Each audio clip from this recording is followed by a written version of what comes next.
ঘূর্ণিঝড় রিমেলের তাণ্ডবে দক্ষিণের জেলাগুলোতে লণ্ডভণ্ড হয়ে গেছে ঘরবাড়ি, গাছপালা সহ বিভিন্ন স্থাপনা। ক্ষতি হয়েছে বিভিন্ন ফসলের জমির। চাঁদপুর মতলব উত্তর উপজেলার মোহনপুর এলাকায় মেঘনা ধনাগোদা সেচ প্রকল্পের মূল বেড়িবাঁধ ধসের এবং ঘূর্ণিঝড় রিমেল পরবর্তী চাঁদপুরের সর্বশেষ খবর জানাচ্ছেন আমাদের চাঁদপুর প্রতিনিধি সুমন আহমেদ।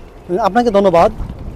আপনি জানেন ঘূর্ণিঝড় রিমেলের তাণ্ডবে দক্ষিণের জেলাগুলোতে লণ্ডভণ্ড হয়ে গেছে ঘরবাড়ি, গাছপালা সহ বিভিন্ন স্থাপনা। ক্ষতি হয়েছে বিভিন্ন ফসলের। তো আমি এই মুহূর্তে রয়েছি চাঁদপুর মতলব উত্তর উপজেলার মোহনপুর এলাকায় মেঘনা ধনাগোদা সেচ প্রকল্পের মূল বেড়িবাঁধের কাছে। আপনাকে একটি বিষয় আগে জানিয়ে রাখছি যে 1988 সালের সেচ প্রকল্পের 63 কিলোমিটার দীর্ঘ ওই মূল বেড়িবাঁধ নির্মাণ করা হয়। ঘূর্ণিঝড় রিমেলের প্রভাবে জলোচ্ছ্বাসের বেড়িবাঁধে প্রায় 40 মিটার জায়গা জুড়ে ধসে গেছে। বাঁধটির এই পরিস্থিতি হয় এখানকার মানুষের মাঝে আতঙ্ক দেখা দিয়েছে। আমি এখানকার স্থানীয়দের সাথে কথা বলেছি, তারা যেমনটি জানিয়েছেন বাঁধ ধসে পড়ার খবর পেয়ে সঙ্গে সঙ্গে তারা সেখানে গিয়ে দেখেন বাঁধটির দক্ষিণ উত্তর পারের অন্তত 100 ফুট জায়গা জুড়ে মেঘনার দিকে ধসে পড়েছে।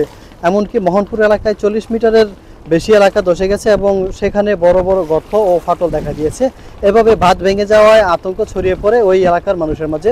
এছাড়া এই বাঁধ নির্মাণের পর থেকে এ পর্যন্ত দুবার ভেঙে যায়, যে কারণে লাখ লাখ টাকার ফসল ও ঘরবাড়ি বিনষ্ট হয়েছে বলে জানিয়েছেন স্থানীয়রা। আমি এ বিষয়ে মেঘনা ধনাগোদা সেচ প্রকল্পের ভারপ্রাপ্ত উপবিভাগীয় প্রকৌশলীর সাথে কথা বলেছি। তিনি যেমনটি জানিয়েছেন যে ক্ষতিগ্রস্ত এলাকা পরিদর্শন করে প্রস্তাবনা পাঠাবেন এবং বরাদ্দ পেলে এই ক্ষতিগ্রস্ত জায়গাগুলো মেরামত করার আশ্বাস দিয়েছেন তিনি।